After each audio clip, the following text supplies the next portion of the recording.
Hello, and welcome to Networking Unleashed, Building Profitable Connections. Welcome back to the show, folks. I'm your host, Michael Forman, and you're listening to the podcast where networking is more than just awkward handshakes and bad coffee. It's an art and a talent. But here's the twist. It's an art and talent you can actually learn. Yes, even if you're the person hiding in the corner at every event pretending to check emails. Networking isn't just a nice skill to have, it's a game changer. When you get good at it, you'll wonder why you didn't start sooner. More connections, more opportunities, more profits. It's like unlocking a cheat code for life. So, whether you're the life of the party or the just let me stay at home and text type, we've got something for you. So, stick around and let's turn those awkward small talk moments into big wins. Now, my guest today, Ann Carden, really has an extensive background. And I'm just going to give you a taste of her background, but I'm going to introduce her and let her finish. Ann is a top business growth expert, marketing and sales strategist, and consultant. She's the CEO of Carden Inc. and the expert in attraction marketing, media agency, and brand. So before I butcher that background even more, okay, and what first of all, welcome to the show, and why Thank don't you you. just introduce yourself? Thank you, Michael. Yes, I am the CEO of Expert in You Marketing and Media Agency, and it is really around helping people build solid personal brands, step into the expert spotlight, and get more from what they are out there doing. So if they're out there networking, really help them build up that powerful brand to be seen as the go-to person that people want to connect with, people want to be in their presence. And yeah, that is what I do. That's great. That's great. That falls right in line with the whole feeling of this podcast. What's your top strategy for turning casual connections into valuable business relationships? Yeah, so it really starts with understanding what the other person, like making it about the other person. So one of the things that I networked for years and years, building multiple businesses. And one of the things that a mistake that people make is when they meet someone, they instantly hand their business card or they want to make it all about them and they want to start talking about what they do. Instead, my favorite thing is tell me about yourself. Tell me what you're all about. Tell me what you do, and making that connection with people. Everybody likes to talk about themselves, right? The other thing is it really opens up opportunities. If you're a better listener, then you do more talking, you will hear opportunities where you can help people in multiple ways. You hit on about eight different points that I Jen. always talk about regarding networking, because networking is something that you don't receive. Something every time you go to a networking event or you meet somebody, you look to give. How can I give? How can I be a good referral source for the people? And as long as you have that in mind, you'll succeed. But being that active listener, Mhm. that is such an important part of things. How has networking contributed to success as a business growth expert? First of all, I built all of my businesses through networking and building partnerships, relationships. It got me on stages, it gave me speaking opportunities. So it was the foundation for practically every business I started. You have to get out there and let people hear about you and see about you. And I've been doing this for about 34 years in business. I've been an entrepreneur for about 34 years. So we have other opportunities now. We can network online, we can network offline. I love to merge those two worlds. I love to teach people how to do that, a hybrid model where they are doing both. But before really the internet, or before it was mainstream for all of us, we didn't have any options except to get out there and meet and greet and get connected with people in that way. I always say that when you meet the person, you feel the vibe of the person, Oh, The yes. vibe of the room, and Hmm. it's so telling. I've been in networking situations where I've walked out of the room because I didn't like the vibe of the room. Hmm. I didn't like the direction where they were going. You can't really do that on Zoom. You can't just turn your Well, computer. you can Well, shut it you all can. down. Oops, we're having technical problems. Yeah, sorry about that. Yeah. Okay, can you share a memorable story of how networking led to a significant breakthrough in your career? Oh my goodness. I just think about so many stages that I got on came from networking opportunities where I would just let people know, hey, I'm looking for more speaking engagements. I'm looking for this, or building relationships with people, but also strategic partnerships. I've been able to build amazing partnerships and teams, even hired employees as a result of networking. I could go on and on, really. It was the foundation for starting businesses and getting those businesses going. Now most of my networking is online. I don't do much offline anymore, but even when I go out and speak, I'm still networking with people that are in the audience. I'm one of those speakers that I'll show up and I'll hang out and I visit with people, and I still love that person to person connection. Yeah, that's the way to go. I speak on stages as well. I do workshops and breakout Mhm. sessions and everything, but there's nothing like the before and after the talk. Mhm. You get to see the people, you get to see the way they're responding to you, but you get to really see what they're feeling. And I think that is so much better than Zoom. Um, okay, so on that, what's a common networking mistake professionals make, and how could you avoid them? Mm. I think one of the mistakes I see is people are not strategic in their networking. And if you don't have a strategy, really with any kind of marketing, and really that's what networking is, right? You're marketing your business. You're out there. Yes, you're building relationships, but it's all to grow your business or to build your business. And so if you're not strategic with what you're doing, you can burn up a lot of time. And before I really learned that, I would network and it wouldn't go anywhere. And part of the problem with that is because I didn't really have a great strategy behind what I was doing. So I was in the wrong rooms with the wrong people who didn't either know people that could become part of my business, or they weren't my people. And having a strategy behind what you're doing can save you a lot of time and energy. And at the end of the day, we still only have so much time, and time's our most valuable resource. So I feel like that's the biggest mistake people make. And when I work with my clients, I'm helping them develop that strategy for their networking so that they're getting the most really bang for their buck, so to speak, and the most out of their time, the most return on their investment. You need to have that strategy, because if you go in there willy-nilly, you're Mm. just not going to say, you're going to flounder, and you're not going to know a direction for you to go, and Mhm. it'll hurt you more than help you. And yes, you're right. Time is the only thing you can't get back. That's right. Once you've spent it, you spent it. If you spent it Mhm. wrong, then you don't know what you're doing. Right. You're confused. But that's very good. How can you balance the online networking and the non-online networking? Yeah, I think one of the things that I used to teach when I was doing a lot of networking, and I was the education person in our group, in the networking group that I was in, one of the things that I would teach is that you want to bring really the offline world into the online world. So, for example, you go out and you meet people offline and you get their business card. And what typically happens, you put their business card aside, you might call them, you might not. But one way to speed the know and trust and really build that relationship even faster is to bring that into the online world. So, for example, reach out to them on LinkedIn, reach out to them on Facebook, ask people when you're talking to them, hey, are you on social media? What platforms are you on? And then connect with them on those platforms and start conversations there. So, one of the things that I see that we have available now that we didn't always have is the online resources and tools like Zoom and some of the social media platforms that we have. So you can really carry that conversation on without having to go out and meet people face to face. You and I are doing it right now. I have a podcast, I do the same thing.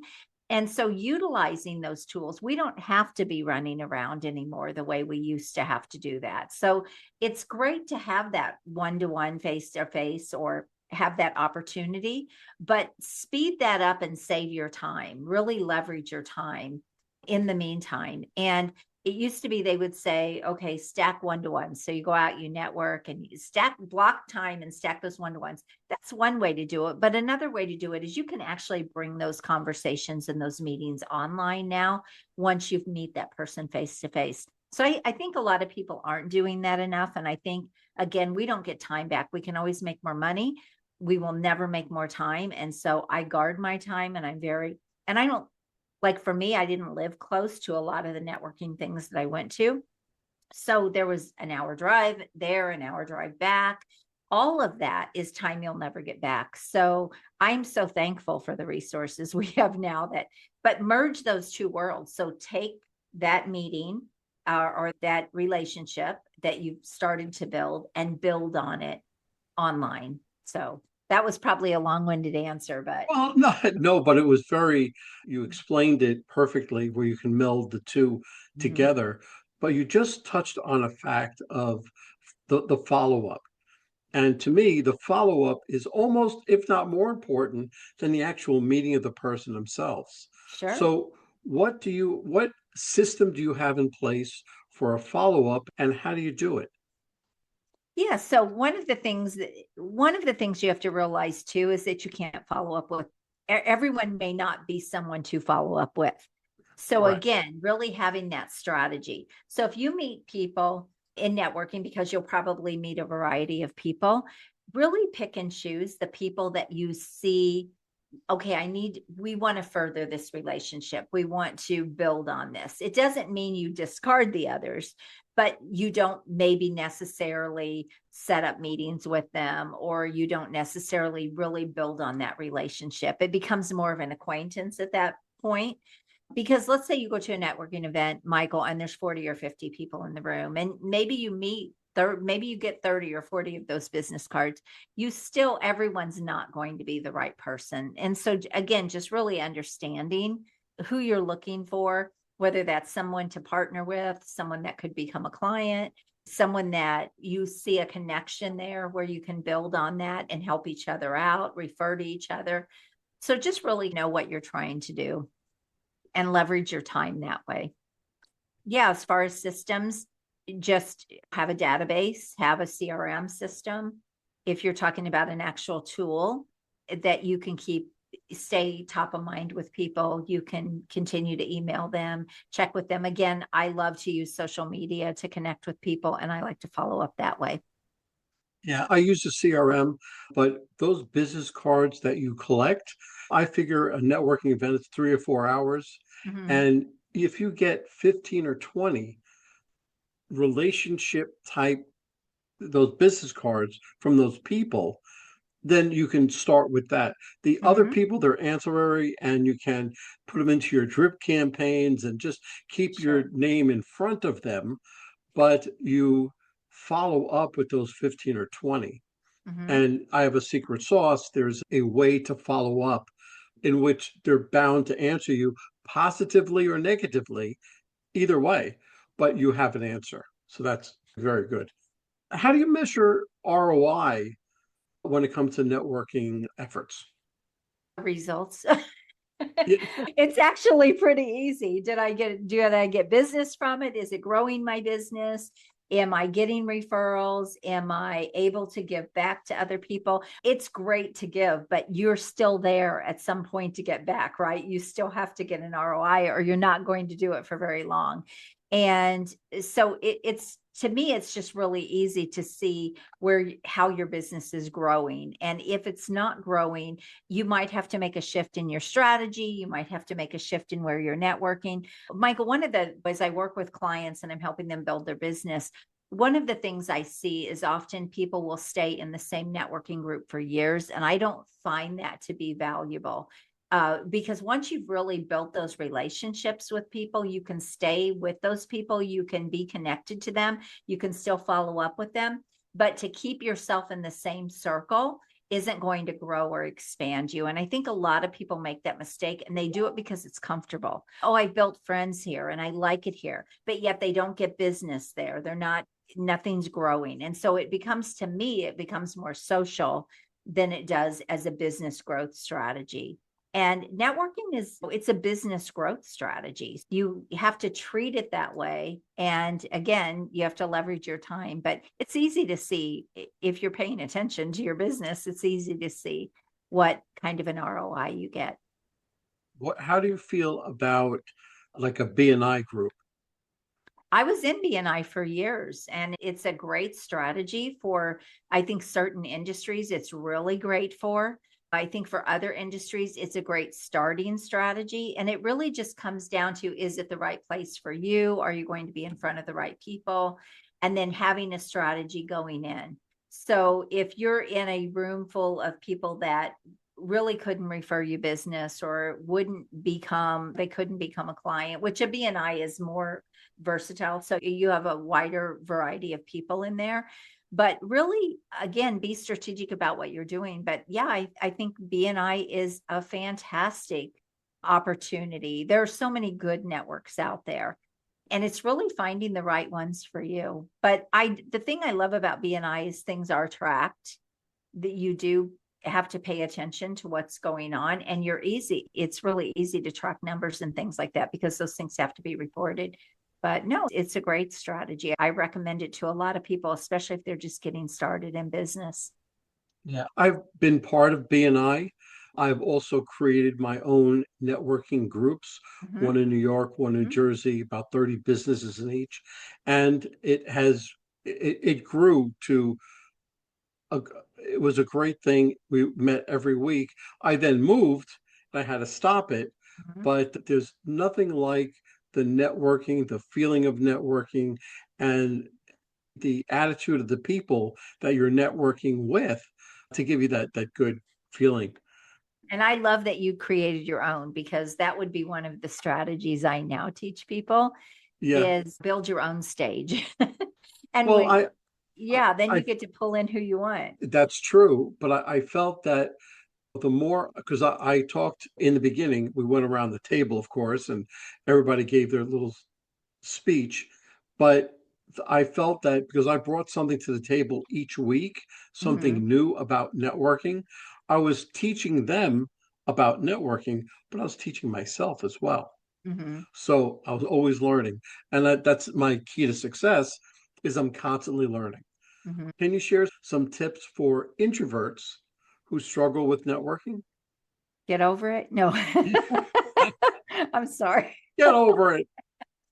No, here's the thing. If you're going to build a business, you have to put yourself out there, and you just really have to do it. You have to start, you have to do it. It really is hard for introverts to do that, but it's a skill set you can learn, just like anything else, just like sales or anything else, you can learn to do it. And you just have to start. It's like starting a business. You just have to start. You're going to learn as you go. You're going to learn once you start doing it. And it's not something you can sit there, and you can give people tips and ideas, but until they actually step in and do it, they're not going to get comfortable with it. You can't talk to somebody about how to ride a bicycle, right? Right. You can give them tips on how to do it, but until they actually get on the bike and pedal and try to keep it up and all of that, they're not going to really be able to ride the bicycle. And so it's the same thing. Great. That's great. That's a good analogy, by the way. How has your approach to networking evolved throughout your career as a consultant? I think when I first started, well, I don't think I know when I first started, I didn't have a strategy behind what I was doing. So I was just out there trying to meet people, and I didn't really have a great pitch, so to speak, or an elevator pitch, whatever you want to call it. I didn't really, there wasn't that clarity around how to do it and really make it as effective as I could. And so I just had to learn those things along the way. And when I realized, wow, once you actually put a really great strategy behind networking, it's super powerful, because then you're looking at, okay, what rooms do I need to be in? Where are my people? Where are the people that I can help them? They can help me. And you start thinking differently about what you're doing, and you really quit wasting time. you become more efficient with the time that you are spending. So over time, that all evolved. And it just became where it was just much more of a growth strategy than more of a time killer. I think when you're first starting, if you don't have that strategy, it's more of a time killer and you're just getting your feet wet and you're getting out there and you're meeting people, and that's great, but you don't often see an ROI for that. As you get better and more efficient, then you start to see ways that you can really leverage it and be more strategic. And then it really does start growing your business. And that's great. And I can tell that we can probably go on for about another 3 hours and talk about strategies and consulting and everything else. But if somebody wanted to get hold of you, either to be coached or to get some insights on business or consulting or anything, what's the best way for them to get hold of you? Yes, you can go to my website at annlcarden.com, and I have free resources on there. You can book a call if you want some help in your business or in your marketing. I work in both of those areas. And you can find me anywhere on social, and I've got a big YouTube channel as well where I talk about a lot of these things. That's great. And I want to thank you again for coming on. You're a great guest. Thank you. Thank you. It was my pleasure. Okay. Well, hold on, folks. Don't go anywhere. Let me just read a few of our sponsors that we have. Struggling to reach success? Maybe it's time to quit. In Quit Your Way to Success by Rodney Davis, this reveals 27 steps to breaking bad habits that hold you back. This powerful book helps you rewire your mindset, take control of your actions, and turn setbacks into stepping stones.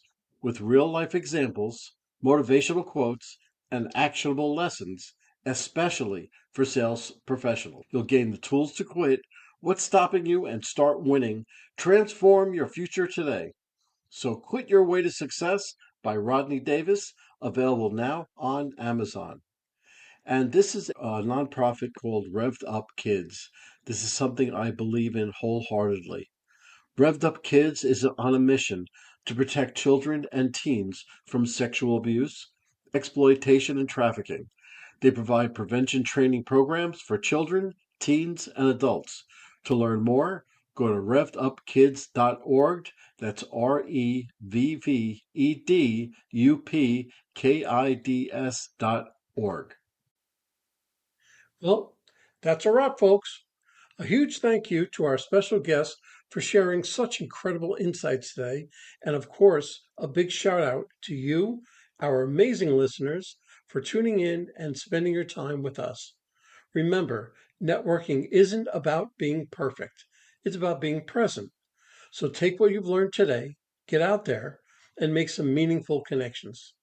If you enjoyed this episode, don't forget to subscribe, leave us a review, and share it with someone who could use a little networking inspiration.